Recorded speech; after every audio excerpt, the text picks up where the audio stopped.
கேள்வி பார்வையாளருக்கு வணக்கம். இந்த நேர்காணலில் நாம் சந்திக்கும் சிறப்பு விருந்தினர் மதுரை உயர்நீதிமன்ற வழக்கறிஞர் மானகிரி செல்வகுமார் சார். வணக்கம். வணக்கம். அப்புறம் தெரியும், இந்த அதிமுக இந்த 2026 தேர்தலுக்கு பிறகு வந்து பல்வேறு ஊசலாட்டத்தில் ஈடுபட்டிருக்காங்க. முக்கியமாக பார்த்தோம்னா எப்படி ஓபிஎஸ் அவர்கள் இபிஎஸ் இரு துருவங்களாக இருந்தாங்க. தற்போது வந்து வேலுமணி அணி எடப்பாடி அணின்ற மாதிரியான ஒரு சூழல் உருவாக்கிறது.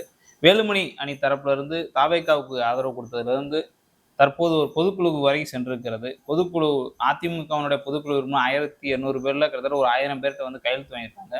விரைவில் எடப்பாடி பழனிசாமி பொதுக்குழு கூட்டுவதற்கான ஒரு அழுத்தம் கொடுப்பா இருப்பதாக கூட தெரிவிக்கிறாங்க. இதற்கு மத்தியில் எடப்பாடி பழனிசாமி அவர்கள் வந்து யாரையும் கையெழுத்து போடாங்கன்ற மாதிரியான ஒரு எச்சரிக்கை கூட விட்டுருக்காங்க. இப்படி பாக்குறீங்க சார்? நம்ம இது குறித்து நம்ம ஏற்கனவே அதிகமாக பேசியிருக்கோம். இந்த நிலவு அதிமுக வந்து ஜெயலலிதா அம்மையார் இறந்ததுலேருந்தே தொடர்ந்து மாறி மாறி மாறி மாறி வந்துக்கிட்டே இருக்கு. இன்றைக்கு வந்து அம்மா மக்கள் முன்னேற்ற கழகம் அந்த கட்சியில் இருக்கக்கூடிய தொண்டர்கள் பூராமே விலகி தாவைக்கையில் இணைஞ்சிட்டு வராங்க.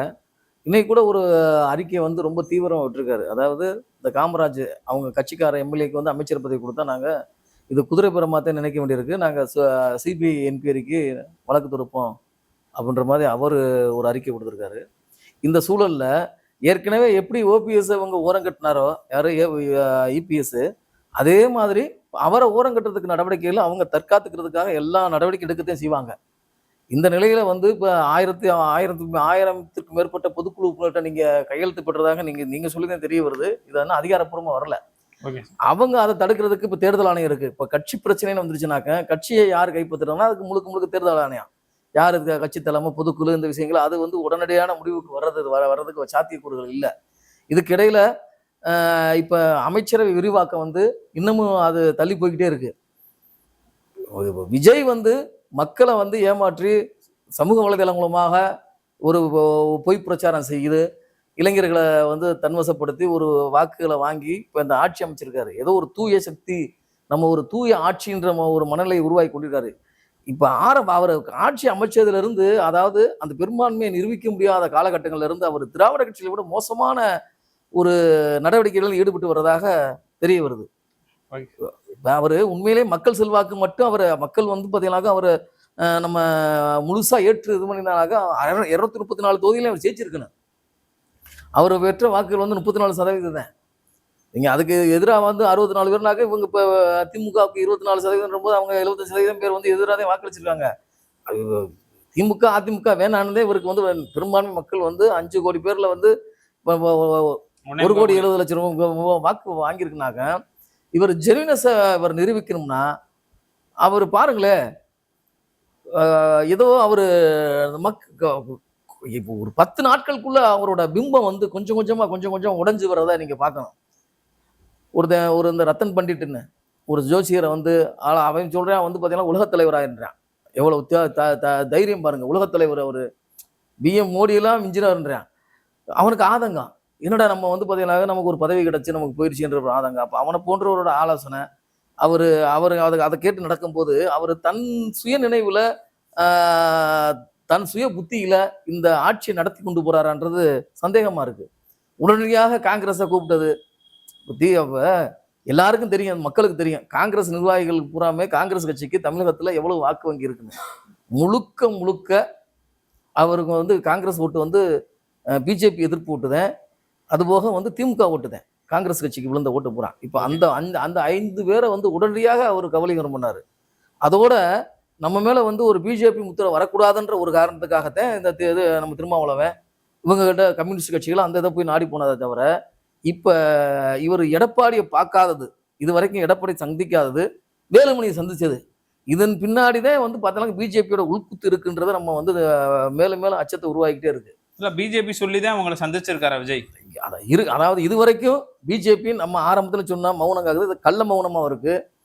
இவங்களுக்கு முதலாளி வந்து பார்த்தீங்கன்னா பிஜேபி தானே, அமித்ஷாவும் மோடியும் தானே இவங்களுக்கு முதலாளி. எங்களுக்கு வந்து இப்போ இந்த கேடி ராஜேந்திர பாலாஜில இருந்து எல்லாருமே அதைத்தானே சொன்னாங்க. இப்ப வேலுமணி மேல வழக்குகளே இல்லாம அவர் வந்து ஒரு புனிதராக ஒரு அரசியல் புனிதர் பட்டம் பெற்ற மாதிரி இருந்தா நம்ம வந்து நீங்க அதை பத்தி பேசலாம். வேலுமணிக்கு மேல 1008 வழக்குகள் இருக்கு. இந்த வழக்குகள் பூரா சிபிஐ நீதிமன்றங்கள் நிலுவையில் இருக்கு. இந்த நிலையில அவர் ஒரு வழி எடுத்து போறாருனாக்க அவர் ஏதோ ஒரு உத்தரவோ ஏதோ ஒரு ஆதரவு இல்லாம இந்த வேலையை பண்ண மாட்டாரு. இப்ப இந்த வேலை தீவிரமா பண்ண வேண்டிய அவசியம் என்னன்ற போது இப்ப இது முழுக்க முழுக்க அதிமுக வந்து அந்த கட்சி வந்து ஒரு பெரும்பான்மையான கட்சி, ஒரு பெரும்பான்மை ஆதரவு பெற்ற கட்சியா இருந்து அது இருந்தாக்க அது கண்டிப்பா அதை அழிக்க முடியாது. தொண்டர்களோட பலம் பெற்ற கட்சியா இருக்கும்போது அது அடுத்தடுத்து தலைவர்கள் வந்து உருவாகிட்டே இருப்பாங்க. தொண்டர்கள் இன்னமும் தொண்டர்கள் அழிவு இல்லாத போது, ஏன்னா அதுவுமே வந்து நெருக்கி 20 25 21% வாங்கியிருக்கு. ஓகே. ரெட்டலை இருக்கிற வரைக்கும் அதிமுகவுக்கு அதுக்குண்டான வாக்குகள் வந்து விழுந்துக்கிட்டே இருக்கும். அது போக போகத்தான் அது தெரியுமே தவிர, அந்த அதிமுகல இருந்து பாதி எடுத்து இவர் திமுக இது தாவேக்கா வந்து ஆட்சி நடத்தினராக இது எப்படி ஒரு நம்பகத்தன்மையான ஆட்சியா இருக்குன்றத மக்கள் தான் பார்க்கணும். இல்ல அதிமுக காரங்க தானே அவருக்கு ஆதரவு கொடுக்குறாங்க சார். இப்ப அது வேணான்னு சொல்லலாம்ல. அவர் வரவே மாட்டேங்கிறாரு. அது சொல்ல மாட்டாரு. இப்ப ஆட்சி இப்ப அமைச்சரவை வந்து விரிவாக்கம் பண்ணலையே. அங்க அவங்களுக்கு 8 அமைச்சர் கொடுக்குறாங்க, 10 அமைச்சர் போது அது அது அது பார்வையே வந்து பார்க்கும்போது அதிமுக ஆட்சியாவத்தையும் கருத வேண்டியிருக்கு. அங்க இருக்க ஆட்கள் பூராமே அங்க இருந்து புனிதர் பட்டம் பெற்றா வந்தாங்க. அங்க வந்த உடனே புனிதர் ஆயிருவாங்களா? ஆகல. இப்ப உங்களை அதுக்கு ஒரு இயக்கத்தை அந்த அதை நோக்கி பயணிக்கிறது வந்து ரொம்ப சங்கடத்தை ஏற்படுத்துது. அரசியல்ல தமிழக சூழல்ல வந்து நீங்க அடுத்தடுத்து பிரச்சனைகள் இருக்கு. இந்த பிஎம் ஸ்ரீ வருது. அந்த எங்க வந்து திமுக மேல 1000 விமர்சனம் இருந்தா கூட அதிமுக அந்த அம்மையார் இருக்க வரைக்கும் மத்திய அரசு திட்டங்களை எதையுமே உள்ள நுழைவிடாம பார்த்து தடுத்துக்கிட்டாங்க. ஒரு தீவிரமான ஒரு போராட்டத்தை முன்னெடுத்தாங்க. அந்த சூழல்ல பார்க்க போகும்போது இப்ப யார் பிஜேபியை வந்து எதிர்த்து ரொம்ப தீவிரமா இயங்குனாங்களோ அவங்க எல்லாம் திட்டமிட்டு தோற்கடிக்கப்பட்டதாக மக்கள் மத்தியில் ஒரு பேச்சு வருது. சமூக வலைதளம் அந்த பேச்சு வருது. இந்தியா முழுவதுமே குறிப்பா வந்து கேஜ்ரிவால், மம்தா பானர்ஜி, தேசஸ்ரீ, அது இப்படி அவங்க பூராமே அதை கொஞ்சம் கொஞ்சமா பண்ணிட்டு வராங்க. காவி வந்து பாத்தீங்கன்னா கொஞ்சம் கொஞ்சமா பரவி வருது. மெல்ல மெல்ல மெல்ல மெல்ல தமிழ்நாட்டிலே காவி வந்துருச்சு. அதாவது இதுதான் இப்ப ஒரு சீட்டு கூட அவங்க ஜெயிக்கல, ஒரு சீட்டு தான் ஜெயிச்சிருக்காங்க ஊட்டியில மட்டும். அப்ப ஏதாவது ஒரு ரூபத்துல கொண்டு வந்துருவாங்கன்ற அச்சம் தான் இருக்கு. வேலுமணி முழுக்க முழுக்க RSS பின்னணியில இயங்கக்கூடிய ஒரு ஆள்ன்றது தேர்தலுக்கு முன்னாடியே நமக்கு நல்லா தெரியும். அந்த ஈசா அந்த மகா சிவராத்திரி விழாவில் வந்து பிரேமலதாவை சந்திச்சு பேசினது, அங்க பீஸ் கோல் வந்தது, எல்லாமே ஒரு செட்டப் பார்த்து பேசிக்கிட்டே இருந்தாங்களே தவிர இப்ப இந்த இயக்கம் கூட ஏதோ ஒரு உள்நோக்கத்தோட இயக்கிட்டு இருக்காங்க. இந்த பிடியில விஜய் சிக்கி இருப்பாரோ அப்படின்ற அச்சம் நிலவுது. காங்கிரஸ் இன்னும் ஆட்சிக்கு அதாவது இதுக்குள்ள வரல, அமைச்சரவைக்குள்ள வரல. இவங்க எந்த அளவுக்கு இது பண்ணுவாங்க? இப்ப நமக்கு என்னமோ காங்கிரஸ் அனாதையா போயிடாம போல தெரியுது. ஆமா, அப்புறம் இவங்க போயிட்டா காங்கிரஸ் தேவையில்லை. இப்ப இதுக்கு வந்துட்டாக்க அவரும் கொஞ்சம் கொஞ்சமா வந்து பாத்தீங்கன்னாக்க துரோகம் வந்து பாத்தீங்கன்னாக்க இங்க போனவங்க வந்து எப்படி விஜய்க்கு விசுவாசமா இருப்பாங்க? இல்ல இப்ப காங்கிரஸ் அனாதைன்னு சொல்றீங்க. இப்ப கேரளாவில் நடக்கக்கூடிய அந்த பதவியேற்பு விழாவில் கூட விஜய் பங்கேற்கிறாங்க. முதலமைச்சர் விஜய் பங்கேற்கல. இன்னைக்கு இப்போ தகவல் பங்கேற்கலன்றது தகவல் மீடியாக்கள் பங்கேற்கலன்றதே வருது, தகவல் வருது. அரசியல் வந்து அது ஒரு சதுரங்க. அது வந்து பாத்தீங்கன்னாக்க அது மக்களுக்கானது இல்லை. அது அதிகாரம் கொண்ட ஒரு சமூகம், அதாவது சமூக நல்லிணக்கம், சமூகம் நல்லா இருக்கணும், நாடு நல்லா இருக்குன்ற நோக்கத்தில் இருக்கவன் அது எப்படினாலும் அரசியல் பண்ணிட்டு போயிடலாம். உங்களுக்கு பதவி இருந்ததே பண்ணணுன்ற அவசியம் இல்லை. அது பதவி வெறி பிடித்தவர்களோட ஏதோ ஒரு இயக்கத்துல ஏதோ ஒரு நோக்கத்துல ஒரு கொள்கையை இந்த சித்தாந்தத்தை இந்த மக்கள் மத்தியில புகுத்தணும்ன்ற போது ஏதாவது ஒரு வகையில வேலை பார்த்துருப்பாங்க. பிஜேபிக்கு வந்து தமிழகத்தின் மேல கடுமையான கோபம் இருக்கு இந்த மக்கள் மீது. அவங்க உள்ளேயே வரவிட மாட்டேன்றான்ற போது அது ஏதாவது ஒரு குறுக்கோலியை பிடிச்சி யார் மூலமாவது வந்துடலாம்ன்றத அவங்க தொடர்ந்து இந்த வேலைகளை பார்த்துட்டே இருக்காங்க. முதல்ல சாதிகளை கையெடுத்தாங்க, சாதி பெருமை பேச வச்சான், சாதிகளை எடுத்து நீ சாதி நாங்கள் குடிப்பெருமை பேச வச்சான். இப்படி எல்லாத்தையும் பேச வச்சுட்டு கடைசியில் அதெல்லாம் ஃபெயிலியர் ஆனதுக்கு அப்புறம் தான் இந்த மக்கள் வந்து எவ்வளவு முட்டாளா இருந்தா திரைக்கவர்ச்சியை மயங்குறான ஒண்ணு இப்ப அதை கையில் எடுத்திருக்காங்க. இப்ப அந்த பக்கம் இருந்து வரவங்களை இவர் சேர்த்தாராக்க, அதாவது முன்னேறு போற வழியில பின்னேறுன்னு ஒரு பழமொழி இருக்கு. அப்ப பாத்தீங்களாக்க சசிகலாவுக்கு நடந்தது இபிஎஸ், அதாவது ஓபிஎஸ்க்கு நடந்தது இப்ப இபிஎஸ் நடந்துக்கு இருக்குது. இபிஎஸ் நடந்தது நாளைக்கு விஜய்க்கு நடக்காதுன்றது என்ன இருக்கு? இல்ல அவங்களுக்கு அந்த மாதிரியான சூழல் இல்ல, யாரும் போர்க்கொடி தூக்கல, இங்க அப்படி உருவாயிட்டாங்களா? 1000 கையில அவசர மீட்டிங் போடுறாங்க. அதாவது இவங்க கொள்கை சித்தாந்தம் அடிப்படையில செயல்படாதவங்க, மக்கள் நலன் சார்ந்து செயல்படாதவங்க, இவங்க யாரோ ஒரு அழுத்தத்துக்கு அடிபணிக்கிறவங்க, இவங்க பூரா அயோக்கியர்கள். ஏன்னா பல கோடி ரூபாய் சம்பாரிச்சு வச்சுக்கிட்டு பூரா வந்து பாத்தீங்கன்னா பேசுறவங்க பூரா வந்து உத்தமனா இருக்குன்னா கிடையவே கிடையாது. பல வழக்குகளை வச்சிருக்கீங்க. இவங்க போய் இன்னைக்கு ஒரு கட்சிக்கு ஆதரவா போறோம்ன்ற போது இது விஜய் வந்து மக்கள் மத்தியில் நான் மாற்றத்தை உருவாக்குறேன், ஊழல் சக்திக்கு எதிராக இருக்கேன், தூய சக்தியா இருக்கேன்னு சொல்லி வர்றவன் அவன் வந்து பாத்தீங்கன்னாக்க எப்படி சரியா இருப்பான் இவன்றதை யோசிச்சு முடிவு எடுக்கணும். இப்ப இவங்களை ஏத்துக்கிட்டாவே இவரும் ஏதோ ஒரு அழுத்தத்துக்கு ஆட்பட்டு இருக்காருன்றது. இந்த போர்க்கொடி தூக்கி இருக்கிறது யாருடைய பின்புலத்தை நினைக்கிறீங்க? ஏற்கனவே ஓபிஎஸ் யார் இயக்குனதுன்னு வெளிப்படையா வந்துச்சு. பிஜேபி.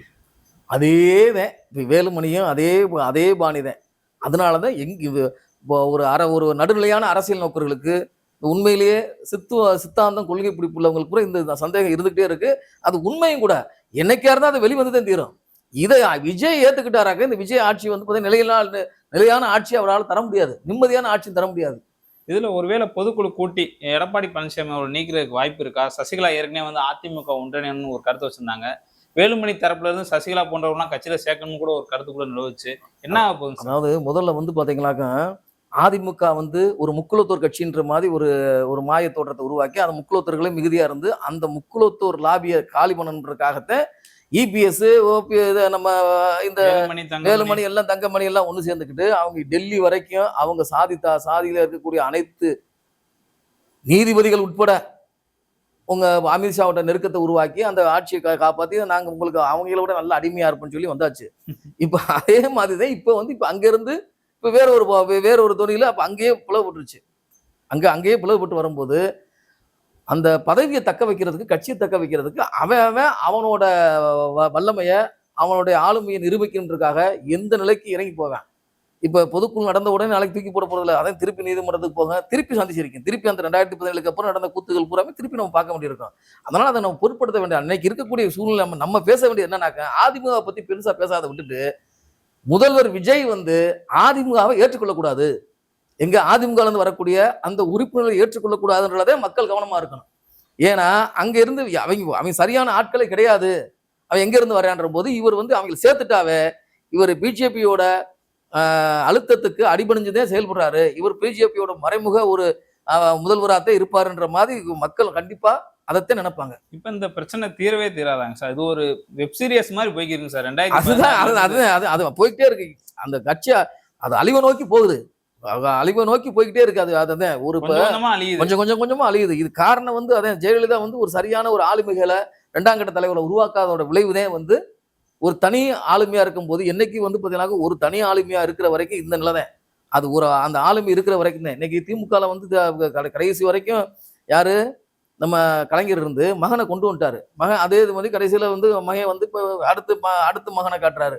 இப்ப அங்க இருக்கக்கூடியவங்க அது ஒரு முடிவு, அது போயிட்டே இருக்காங்க. அதுக்கு ஒரு கட்டமைப்பு இருக்கு. இதை தகர்க்கணுன்ற போது அதை தகர்க்கணும்னு நினைச்சுட்டேன். இந்த காலத்துல இந்த ஜென்சி இளைஞர்கள் வந்து இந்த வாக்குகளை கூட செலுத்திருக்கலாம் தாவேக்காவுக்கு.